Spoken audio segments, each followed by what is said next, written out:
মানবিক বিপর্যয়ের পরিস্থিতি কিন্তু আজ সকাল থেকে আমি শাহজালাল আন্তর্জাতিক বিমানবন্দরে দেখতে পেয়েছি। আজকে শেষ দিনে প্রায় ৩১,০০০ কর্মী যারা মালয়েশিয়া যার উদ্দেশ্যে তারা বিমানবন্দরে এসেছিলেন, তাদের মধ্যে এখন পর্যন্ত মাত্র ১৫০০ জন তারা যেতে পারবেন এবং বাকি যারা রয়েছেন তারা কিন্তু এই মুহূর্তে বিমানবন্দর প্রাঙ্গণেই অবস্থান করছেন।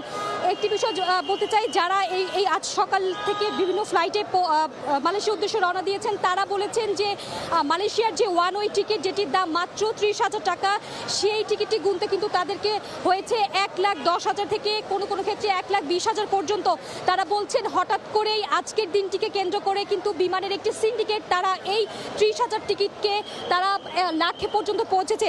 অন্যদিকে সকাল থেকে কয়েক হাজার লোক যারা এখানে অবস্থান করছেন তারা এখনও কোনো ধরনের টিকিট পাননি কাজের কোনো অনুমতিপত্র। তারা বলছেন ৫ থেকে ৬ লাখ টাকা এবং কোনো ক্ষেত্রে ৭ থেকে ৮ লাখ টাকা পর্যন্ত তারা এজেন্সিকে দিয়েছেন। তারা নাম